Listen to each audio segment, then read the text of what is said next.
काही दिवसांपूर्वी मी Jeff Bezos यांचा एक इंटरव्ह्यू पाहत होतो. त्यात त्यांनी एक अतिशय वेगळी गोष्ट सांगितली. ते म्हणाले की मी दिवसाला फक्त 2 किंवा 3 महत्त्वाचे निर्णय घेतो. उरलेले निर्णय तर ते म्हणाले की काही मी डेरिएट करतो, काही ऑटोमेट करतो आणि काही निर्णय मी पूर्णपणे इलिमिनेट करून टाकतो. हे ऐकल्यावर एक क्षण थांबून माझ्या मनात असा विचार आला की $1 ट्रिलियन कंपनी उभी करणारा माणूस जर दिवसाला फक्त 3 निर्णय घेत असेल तर तुमच्या आमच्यासारखे लोक दिवसभर इतके निर्णय का बरं घेतात?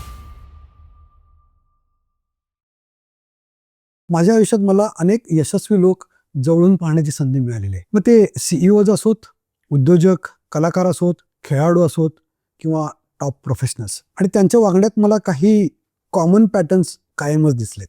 हे लोक फक्त यशस्वी नसतात, ते असामान्यपणे एनर्जेटिक असतात.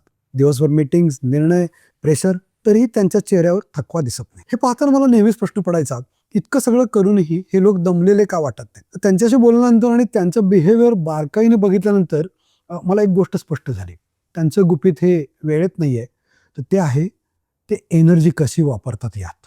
कारण आपण सगळे वेळ मॅनेज करतो, पण हे यशस्वी लोक एनर्जी मॅनेज करतात. आपल्याला लहानपणापासून एकच गोष्ट शिकवली गेली, टाईम मॅनेजमेंट शिकलात तर तुमचं आयुष्य सेट. पण जरा विचार करा, वेळ तर मर्यादित आहे. 24 तासांपेक्षा जास्त वेळ कोणालाही मिळत नाही, ना सीईओना, ना उद्योजकाला, ना तुम्हाला. पण एनर्जी ती वाढवता येते, ती स्टोअर करता येते, ती रिस्टोअर करता येते आणि योग्य दिशेने वापरता देखील येते. यशस्वी लोक आपल्या एनर्जीकडे अगदी एखाद्या खेळाडूसारखं पाहतात. जसं ॲथलीट आपला स्टॅमिना बिल्ड करतो, तसंच ते मेंटल, इमोशनल आणि फिजिकल एनर्जी जपतात. ते सतत काम करत नाहीत, ते फोकस आणि रिकव्हरी यांचा बॅलन्स ठेवतात. कारण सतत बिझी असणं म्हणजे प्रोडक्टिव्ह असणं नव्हे. इथेच एक महत्त्वाची गोष्ट समोर येते, डिसिजन फटीग. आपण दिवसभर छोटे छोटे निर्णय घेत असतो. यात काय कपडे घालायचे, कोणत्या मेलला आधी रिप्लाय द्यायचा, कोणाला आधी फोन करायचा, असे निर्णय घेत असतो. हे निर्णय छोटे वाटतात, पण हेच निर्णय तुमच्या मेंदूची एनर्जी हळूहळू संपवतात.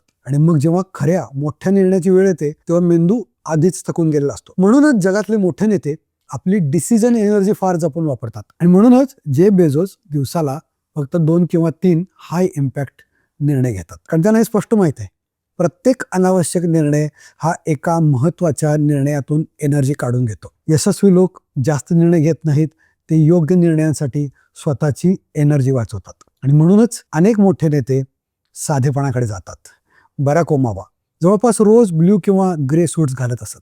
मार्क झुकरबर्ग बऱ्याच प्रसंगी एकाच प्रकारचा plain grey T shirt. Steve जॉब्सनी बरीच वर्षे एकाच प्रकारचा ब्लॅक टर्टलनेक आणि जीन्सचा युनिफॉर्म ठेवला होता. ते फॅशन ऑप्टिमाइज करत नव्हते, ते फोकस प्रोटेक्ट करत होते. त्यांचा हेतू डिसिजन फटीग कमी करून मेंटल एनर्जी कॉन्झर्व करणं हा आहे. कारण त्यांना हे उमजलं होतं की प्रत्येक अनावश्यक चॉईस हा एका मोठ्या निर्णयावर पडलेला शॅडो असतो. एनर्जी ही अमर्याद नसते, ती फायनाईट रिसोर्स आहे. तर अशा यशस्वी लोकांचा हाय एनर्जी डे ऑफिसमध्ये पोहोचल्यानंतर सुरू होत नाही, तो सकाळी उठल्या क्षणी सुरू होतो. त्यांची सकाळची रुटीन कामासाठी नाही, तर डिसिजन फटीग टाळण्यासाठी असते. म्हणूनच अनेक गोष्टी ते आदल्या रात्रीच ठरवतात.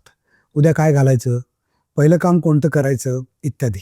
म्हणून सकाळी त्यांची एनर्जी काय करायचं यावर नाही, तर कसं उत्तम करायचं यावर खर्च होते. कोणी थोडा एक्सरसाइज करतो, कोणी शांत बसतो, कोणी ग्रॅटिट्यूड लिहितो. पद्धत वेगवेगळी असते, पण उद्देश एकच, आधी स्वतःची एनर्जी चार्ज करा, मगच जगासाठी अवेलेबल व्हा. ते दिवसभर ऑलवेज ऑन राहतात का? तर नाही. सकाळी 9 ते संध्याकाळी 5 सतत अवेलेबल राहणं हा बर्नआउटकडे जाण्याचा सगळ्यात सोपा मार्ग आहे. म्हणूनच ते मल्टीटास्किंग टाळतात. प्रत्येक ईमेल, प्रत्येक व्हॉट्सॲप मेसेज, प्रत्येक नोटिफिकेशन तुमच्या मेंदूची थोडी थोडी एनर्जी संपत असते. त्यामुळे ते कम्युनिकेशन बॅचिंग वापरतात. ठराविक वेळ, मेलसाठी वेगळी, मेसेजसाठी वेगळी. डीप फोकस, 25 ते 40 मिनिटं पूर्ण लक्ष, मग थोडासा ब्रेक. आणि लक्षात ठेवा, ब्रेक म्हणजे काही आळस नाही, ब्रेक म्हणजे एनर्जी रेस्टोरेशन. शरीर म्हणजे एनर्जीचं इंजिन आहे. शरीर थकला असेल तर मेंदू कितीही हुशार असला तरी तो पूर्ण क्षमतेने काम करू शकत नाही. म्हणूनच टॉप परफॉर्मर्स 2 गोष्टींवर कधीही कॉम्प्रोमाइज करत नाहीत. एक म्हणजे झोप आणि अन्न म्हणजे फूड इनटेक. 7 ते 9 तासांची झोप लक्झरी नाही, ती परफॉर्मन्स रिक्वायरमेंट आहे. थोडं चालणं, थोडं स्ट्रेचिंग, पुरेसं पाणी या हेल्थ टिप्स नाहीत, ही सक्सेस स्ट्रॅटेजी आहे. कारण ज्या इंजिनमध्ये इंधनच नसेल, ते कितीही महागडं असलं तरी ते धावणार नाही. हे सगळे सिक्रेट फार मोठे नाहीत, कुठलीही जादू नाही. कोणताही शॉर्टकट नाही, पण परिणाम मात्र जबरदस्त असतो. आजपासून एकच गोष्ट बदला, फक्त वेळ मोजणं थांबा. आपली एनर्जी कुठे खर्च होते हे पाहायला सुरुवात करा. कारण यश फक्त वेळेवर चालत नाही, ते एनर्जीवर पण चालतं. जर तुम्हाला हा व्हिडिओ आवडला असेल तर लाईक करा, शेअर करा आणि चॅनलला सबस्क्राईब करायला विसरू नका. आणि या आणि अशा कुठल्या विषयांवर व्हिडिओ पाहायला आवडेल ते नक्की सांगा. भेटूया पुन्हा एकदा एका नव्या विषयासोबत आपल्याच चॅनलवर, बिझनेस कंपास मराठीवर. धन्यवाद. Have a great day.